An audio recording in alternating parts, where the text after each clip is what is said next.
రావడం జరుగుతాం. మొదటిది వికసిత్ భారత్.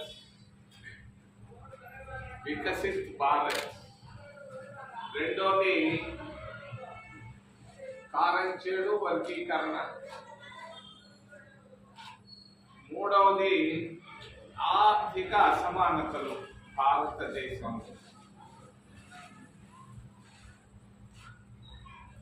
పొద్దున్నే నేను రేణుగుంట రైల్వే స్టేషన్లో ట్రైన్ ఎక్కుతూ ఉంటే ప్రధానమంత్రి మోడీ గారు స్పీచ్ నేను విన్నాను.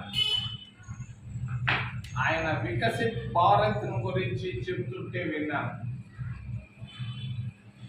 ఏంటి ఆయన చెప్తున్నాడు, 8 లక్షల కోట్ల రూపాయలు బ్యాంకుల ద్వారా పేదవాళ్ళకి ఇచ్చాను అని చెప్తున్నాడు. వికసిత్ భారత్ ఎంఎస్ఎంఈలో కూడా ఇచ్చాను అంటున్నాడు.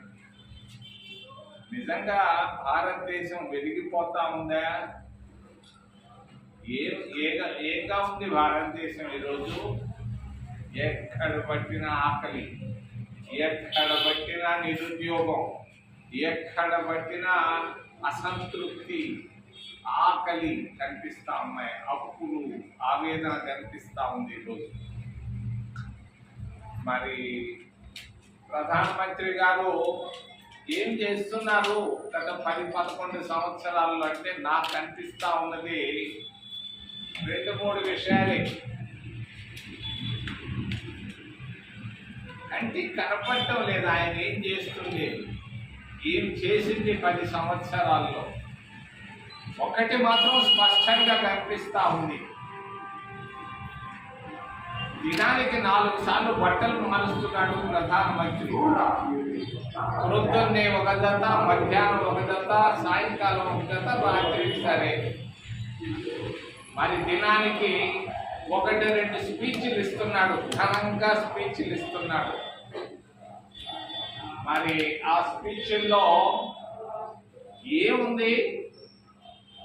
ఒక మంచి ఉపన్యాసకర్త ఉపన్యాసాలు ఇస్తున్నాడు, కానీ ప్రయోజనం లేని ఉపన్యాసాలు ఇస్తున్నాడు ప్రధానమంత్రి గారు.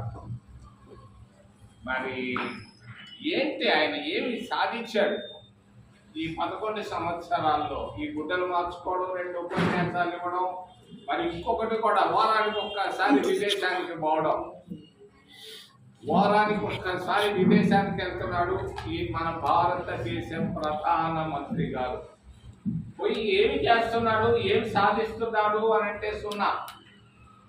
అంతకుముందు పివి నరసింహారావు పోయేవాడు, పోయే ముందు వచ్చిన తర్వాత మీడియాతో మాట్లాడేవాడు. మీడియాతో మాట్లాడి నేను ఇందుకొరకు సౌదీ అరేబియాకు పోయాను, ఇది సాధించుకొని వచ్చాను అని చెప్పేవాడు. కానీ భారతదేశ ప్రధానమంత్రి 11 సంవత్సరాల్లో ఒక్క రోజు కూడా మీడియాతో మాట్లాడలేదు, ఒక్క ప్రెస్ కాన్ఫరెన్స్ కూడా చేయనటువంటి భారతదేశ ప్రధానమంత్రి ఈ రోజు ఉన్నటువంటి ప్రధానమంత్రి. మీరు చూడండి, మరి ఎప్పుడైనా ఒక్క ప్రెస్ కాన్ఫరెన్స్ చేశాడా ఈ 11 సంవత్సరాల్లో? ఆ దమ్ము ధైర్యం ఉందా ఆయనకి? లేదు. ఇది ఆయన సాధించినటువంటి ప్రగతి. దేశంలో ఆకలి, దేశంలో నిరుపేదలు, మధ్యతరగతిలో అప్పులు, ఆవేదన, ఆందోళన, కన్నీళ్లు, నిరుద్యోగం, ఆకలి ఇవే కనిపిస్తా ఉన్నాయి భారతదేశంలో. ఇదే వికసిత భారత్. ఈ మధ్య చూసాం, నిన్న ఉగ్రవాదులు వాళ్ళని చంపడం ఖండిస్తున్నాం. కానీ అంతకుముందు కొన్ని రోజుల ముందు పాస్టర్ ప్రవీణ్ ఏం తప్పు చేశాడు అబ్బాయి? నేను కలవలేదు, చాలా గొప్ప స్కాలర్ అని విన్నాను. హత్య చేశారని అందరూ అనుకుంటున్నారు, నేను అనుకోవటం లేదు. ఆంధ్రప్రదేశ్ రాష్ట్రంలో, తెలంగాణ రాష్ట్రంలో అందరూ అనుకుంటున్నారు ఆ అబ్బాయిని హత్య చేశారు, ఆ మేధావిని, దళిత మేధావిని హత్య చేశారు అని అనుకుంటున్నారు. నేను మాత్రం అనుకోవటం లేదు. ఎందుకనంటే నాకు ఇంకా కొంత నమ్మకం ఉంది వ్యవస్థపై. మరి అది కాదు, వాస్తవం ఏంటి? మార్ఫింగ్ చేస్తారు ఆయన ఫోటోలు.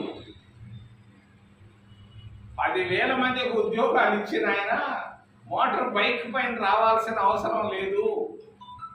10,000 మందికి ఉద్యోగాలు ఇచ్చి 1,000 మందికి అన్నం పెట్టి ఆయన బైక్లో హైదరాబాద్ నుంచి రాజమండ్రికి రావాల్సినటువంటి అవసరం లేదని నా అనుమానం. తగిలితే దెబ్బ తగులుతుంది.